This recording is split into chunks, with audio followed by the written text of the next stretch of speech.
Imaginen que de la noche a la mañana se abre un agujero de 2.4 billones de dólares en las cuentas del gobierno de Estados Unidos.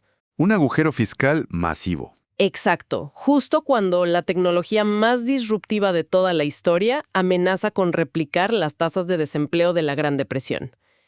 Y la pregunta que queda flotando en el aire, la brecha que tenemos que cerrar hoy en nuestro análisis es esta. ¿Qué pasaría si el supuesto fin de una guerra comercial y el inicio del boom de la inteligencia artificial estuvieran en realidad ocultando una crisis de déficit masiva a nivel global? Es una interrogante monumental para nuestra economía moderna. Totalmente. Y para quienes nos acompañan hoy, el objetivo de este análisis profundo es exactamente ese. Vamos a conectar los puntos entre el riesgo fiscal soberano, la velocidad real de la adopción tecnológica y, digamos, las limitaciones de las cadenas de suministro físico. Porque queremos entender el verdadero panorama de inversión. Claro. A lo largo de este análisis, desglosaremos cómo se está moviendo el capital global frente a estos choques sistémicos, desde las recientes decisiones de la Corte Suprema, pasando por la sede insaciable de chips avanzados, hasta llegar al control absoluto de materias primas clave en Asia. A ver, vamos a desempacar esto. Porque la primera ficha del dominó acaba de caer en el ámbito legal estadounidense. Y el impacto en los mercados fue, francamente, inmediato y lleno de contradicciones. Sí, una reacción muy dividida. Hablamos del fallo de 6-3 de la Corte Suprema que fue redactado por el juez presidente John Roberts. Este fallo invalidó los aranceles globales que había impuesto Donald Trump bajo la Ley de Poderes Económicos de Emergencia Internacional.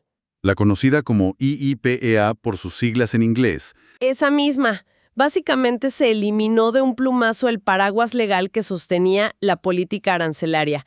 Y fíjate que la reacción del mercado fue fascinante por la divergencia que mostró. O sea, las acciones los celebraron de inmediato. El cobre saltó. Pero los bonos del Tesoro se desplomaron. Exactamente.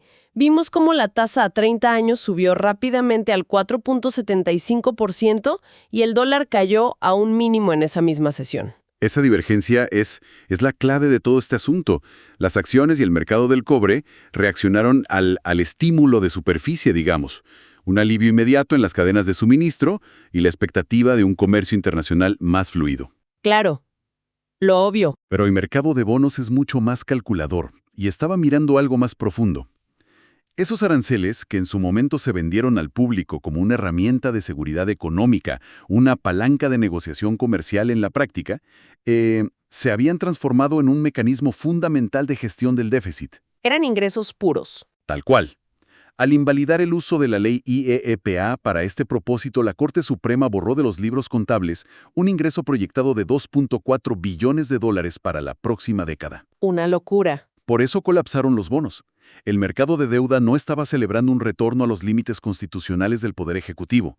Estaba valorando de golpe un déficit fiscal sustancialmente mayor para el gobierno estadounidense. Y 2.4 billones es un número muy difícil de dimensionar, pero lo que lo hace más grave es que no es solo dinero proyectado a futuro.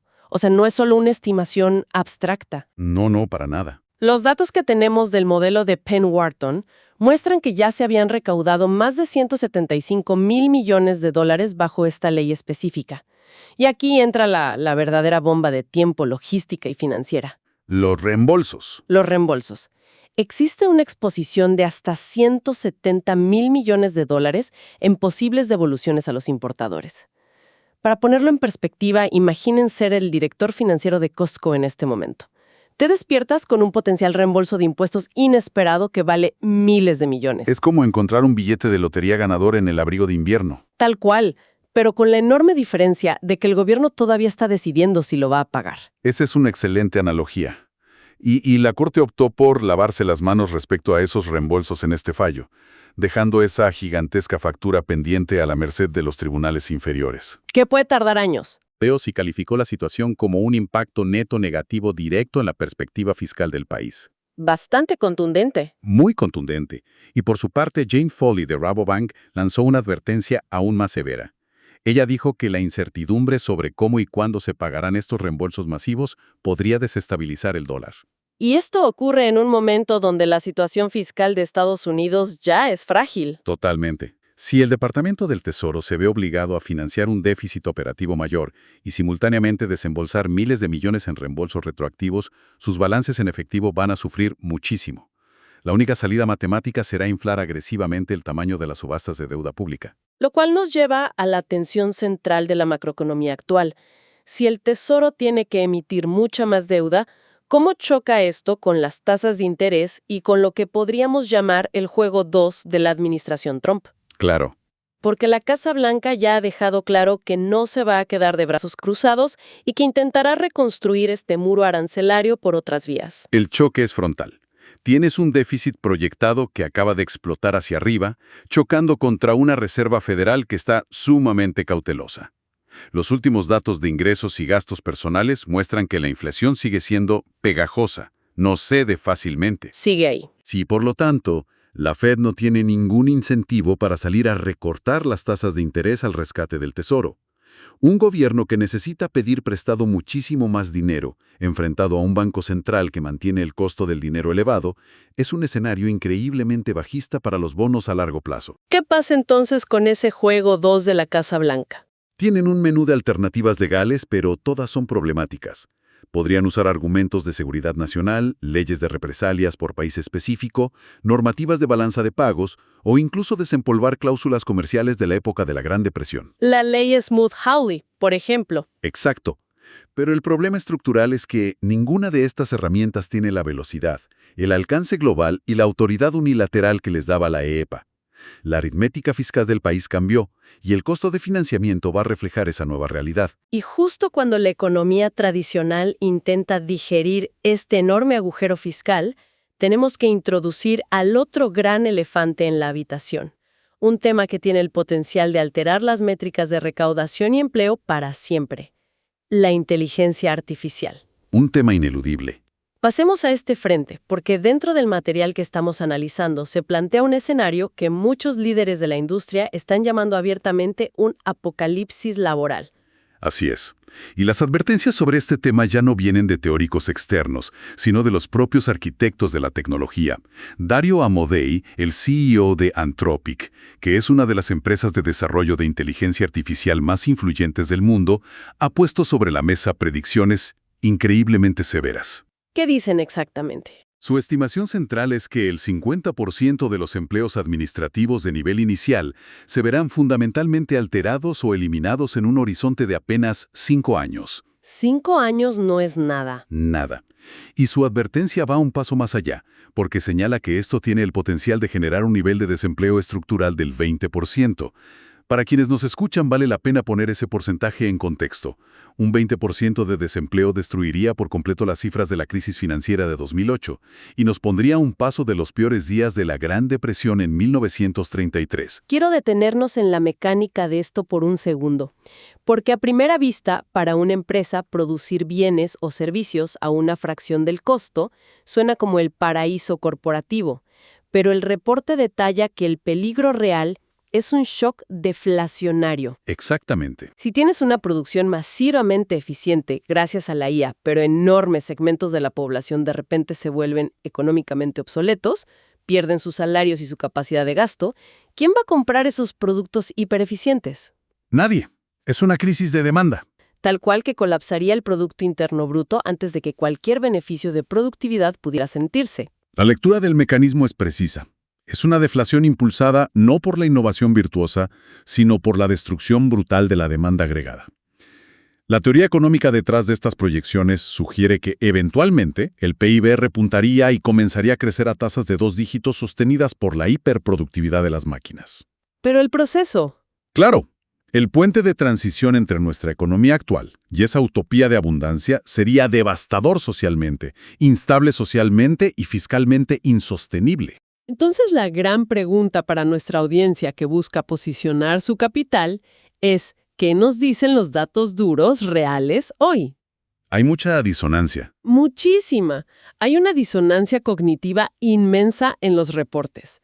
Por un lado, vemos estas estimaciones del 50% de desplazamiento, pero cuando se le pidió a un modelo de lenguaje grande, o LLM, por sus siglas en inglés, que analizara su propia capacidad de reemplazar humanos, el modelo predijo que solo entre el 3 y el 6% de la fuerza laboral estadounidense enfrentaría un desplazamiento real en los próximos 1 a 3 años. La brecha entre el apocalipsis narrativo y las proyecciones conservadoras es enorme. Si este análisis te está ayudando a entender mejor cómo se está moviendo el capital, suscríbete al canal y activa las notificaciones. Es vital mantener el pulso de estos flujos, porque si alejamos el foco y miramos el panorama de infraestructura profunda, los datos respaldan una visión mucho más gradual. El escenario apocalíptico comete el error de asumir que la adopción tecnológica en el mundo real ocurre a la misma velocidad que la actualización de un software. Y sabemos que no es así. Para nada. Existen enormes cuellos de botella. Hablamos de barreras regulatorias severas, auditorías de cumplimiento, lentitud de los procesos de estandarización legal corporativa y, por encima de todo, requerimientos masivos de infraestructura energética que simplemente no existen hoy. No se puede implementar una inteligencia artificial en toda la economía de la noche a la mañana si la red eléctrica no puede soportarla. Además, las cifras actuales de empleo que menciona el análisis sostienen esta teoría de una transición más lenta.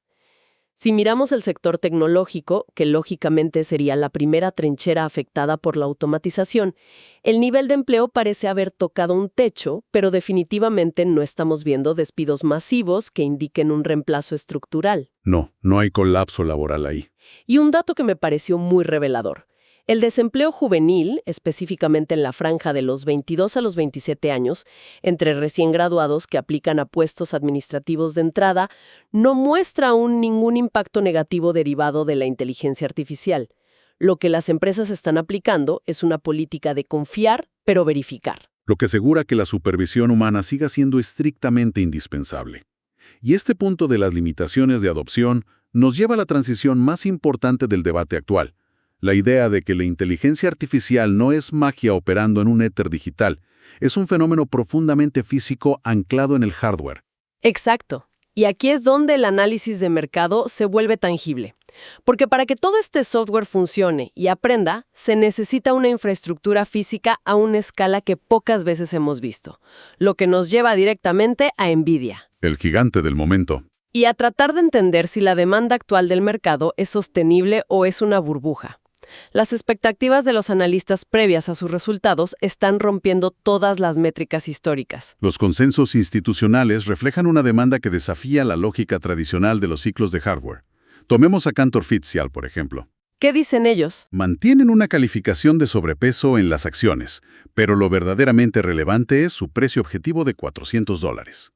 Lo que Cantor está subrayando no es solo que Nvidia vende muchos chips, sino el nivel de desesperación en el mercado por el poder de cómputo. Un dato que ilustra esto a la perfección es el chip A100. Que ya tiene su tiempo. Una arquitectura que ya tiene 6 años de antigüedad y sigue agotada y operando con poder de fijación de precios al alza.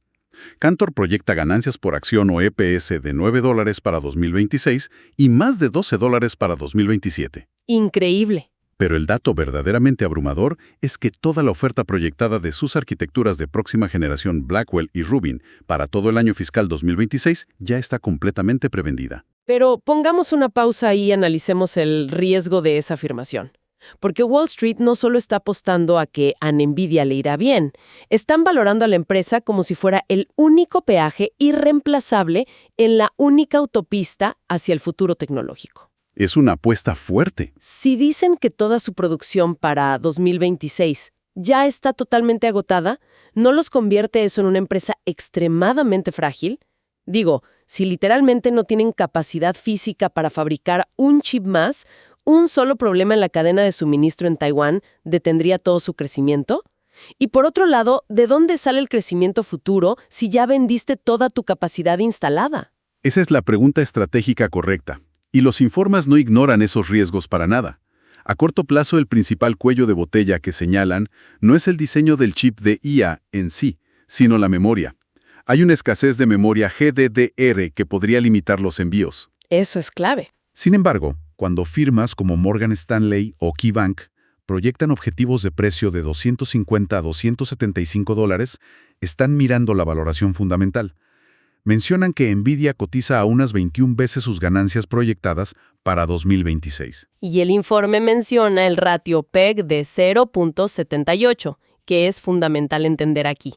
Para traducirlo a un lenguaje más cotidiano, el ratio PEG compara cuánto pagas por una acción frente a la velocidad a la que esa empresa está aumentando sus ganancias. Exactamente. Un PEG de 1 significa que el precio está en perfecto equilibrio con el crecimiento, pero tener un PEG de 0.78 significa que por muy estratosférico que parezca el precio de la acción de Nvidia hoy, el mercado está asumiendo que sus ingresos están creciendo aún más rápido.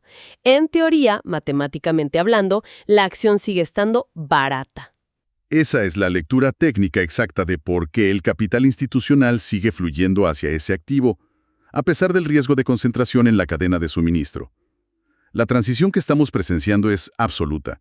La exposición de Nvidia al mercado de los videojuegos, que solía ser su núcleo histórico, ahora representa solo un porcentaje de un solo dígito de sus ingresos. Hoy son una empresa de infraestructura pesada. Y hablar de infraestructura pesada nos lleva al último eslabón de esta cadena, porque los centros de datos de IA y los vehículos eléctricos dependen de algo mucho más mundano que un diseño de silicio avanzado. Dependen de metales base que hay que extraer de la tierra. Volvemos a la minería. Así es. Aquí es donde el análisis de Goldman Sachs Research, liderado por la viña Forcelese, nos confronta con el verdadero cuello de botella del futuro: Indonesia y el mercado del níquel. Este segmento del informe ilustra perfectamente cómo la geopolítica moderna controla la tecnología de vanguardia. Frecuentemente el análisis financiero ignora la base de la pirámide de suministro. Un grave error. Muy grave. Goldman Sachs detalla una realidad ineludible. Una sola nación, Indonesia, controla actualmente más del 60% del suministro mundial de níquel a las minas. El níquel es un componente esencial para las baterías de alto rendimiento y la infraestructura energética. En los últimos meses hemos visto cómo los precios de este metal saltaron más de un 30%. Llegando a los $18,700. En enero exacto, para luego establecer un nuevo piso técnico alrededor de los 17,000. Y lo más revelador de toda esta subida de precios es la causa subyacente. Y aquí hay que explicar cómo funciona esta restricción porque es brillante desde el punto de vista del control estatal. El precio no se disparó porque haya una escasez geológica. No es que de repente sea más difícil encontrar níquel en la corteza terrestre. Para nada. La escasez fue impulsada puramente por un mecanismo burocrático llamado RKAB. Esencialmente, el gobierno indonesio dicta cuotas de extracción anuales y estrictas para cada empresa. Dejaron de dar permisos a 3 años y pasaron a un sistema anual. Es burocracia convertida en un arma de política monetaria. Es el ejercicio de poder de fijación de precios, en su máxima expresión.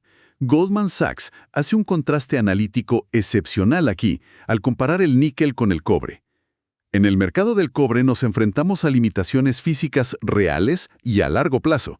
Las calidades del mineral que se extrae hoy en el mundo son cada vez peores y cuesta mucho más capital procesarlo. Es un problema de la naturaleza. Exacto. Pero la escasez del níquel es un problema de escritorio dictado exclusivamente por las políticas gubernamentales de Yakarta. Debidas a estas cuotas restrictivas anuales del RKAB, Goldman ha tenido que elevar su pronóstico estructural para el precio del níquel en 2026 a un promedio de $17,200 por tonelada. Pero hay una contracorriente tecnológica que el informe señala y que podría amenazar este monopolio indonesio: la evolución de las propias baterías. Así es. Por el lado de la demanda, el panorama está mutando. El crecimiento en las ventas de vehículos eléctricos se ha desacelerado notablemente en los mercados occidentales. Pero la amenaza técnica más grande para el níquel es el ascenso implacable de las baterías LFP. Las de fosfato de hierro y litio. Correcto. Son significativamente más baratas de producir. Su mercado está dominado casi en su totalidad por empresas chinas. Y lo más crítico para este análisis, no utilizan absolutamente nada de níquel. Esta tecnología está capturando una porción enorme del mercado automotriz. Por lo tanto, aunque la demanda agregada de níquel seguirá en una curva ascendante debido a la electrificación general, su trayectoria es considerablemente más moderada y vulnerable de lo que los modelos financieros proyectaban hace apenas 2 años. Y no podemos cerrar el análisis de Indonesia sin abordar la advertencia que lanza Goldman Sachs sobre el mercado del aluminio. Porque esto demuestra que Yakarta está ejecutando un plan maestro de industrialización que va mucho más allá de un solo metal. El reporte emite una alerta roja para los inversores expuestos al aluminio. Los analistas proyectan que la capacidad de fundición de aluminio de Indonesia experimentará una expansión brutal, triplicándose para el año 2027. Estamos hablando de una escalada desde las 800.000 toneladas actuales hasta casi 2.8 millones de toneladas en apenas un lapso de 3 años. Es un salto enorme. Masivo. Esta inyección de capacidad está siendo financiada y construida principalmente por corporaciones chinas, que han descubierto que es mucho más rápido y barato levantar refinerías en el archipiélago indonesio que dentro de sus propias fronteras. La consecuencia ineludible de inundar el mercado global con este volumen de nuevo aluminio es un superávit estructural. Mucha oferta. Muchísima. Goldman prevé que esta sobreoferta empujará implacablemente el precio del aluminio a la baja, estimando un objetivo de $2.400 por tonelada para 2027. Es un ejemplo clásico de cómo la política industrial agresiva de una sola nación emergente puede alterar y dictar el equilibrio de precios de los metales a nivel planetario. Queda clarísimo. Para sintetizar el hilo conductor de toda la evidencia que hemos diseccionado hoy, debemos delinear el panorama con absoluta firmeza. El flujo del capital a nivel global hoy está definido por la convergencia simultánea de 3 grandes fuerzas sistémicas. ¿Cuáles serían esas 3? Primero, una nueva realidad fiscal implacable en los Estados Unidos, donde la eliminación de la recaudación arancelaria amplía drásticamente los déficits, altera las subastas del tesoro y cambia permanentemente las reglas del costo de financiamiento. Segundo, la aparición de una demanda institucional insaciable, aunque operativamente gradual, por la infraestructura física que soporta la inteligencia artificial, lo cual consolida un poder asimétrico en gigantes del hardware como Nvidia. Y el tercero sería el control físico. Correcto. El inmenso y creciente poder de fijación de precios sobre los cimientos físicos de esta revolución tecnológica, dictado no por la escasez geológica, sino por políticas estratégicas de cuotas y refinamiento en mercados emergentes como Indonesia. Ese es el verdadero tablero de ajedrez financiero hoy, donde la macroeconomía se cruza con la tierra y el silicio, y nos deja con una idea profunda para que nuestra audiencia reflexione después de este análisis. Si el modelo histórico de financiamiento de Washington está operando bajo una presión inmensa por la explosión de déficits fiscales irrecuperables y simultáneamente la inminente revolución de la inteligencia artificial requiere de inyecciones de capital en hardware y red de energía a una escala que literalmente nunca hemos visto en la historia de la humanidad, ¿quién sostendrá realmente las riendas del poder económico mundial en la próxima década? Una gran pregunta. ¿Serán los gobiernos soberanos occidentales intentando maniobrar con sus políticas monetarias tradicionales? ¿Serán los colosos tecnológicos monopolizando los algoritmos y los centros de datos? ¿O serán finalmente las naciones emergentes que controlan bajo llave los minerales críticos de los que depende toda la pirámide tecnológica? Es un debate que define el futuro de los portafolios de inversión. Queremos leer a quienes nos escuchan en los comentarios. ¿Creen que la inteligencia artificial impulsará primero un ciclo de crecimiento económico sin precedentes que compensará estas presiones? ¿O estamos realmente al borde de una crisis dual combinando un choque laboral masivo con un déficit fiscal insostenible? Dejen su opinión abajo. El debate allí siempre aporta valor. No olviden dejar su like si el video les aportó perspectiva y suscribirse a este canal para que nuestra comunidad de análisis siga creciendo. Hasta nuestro próximo análisis profundo. Mantengan su visión estratégica y el capital en movimiento.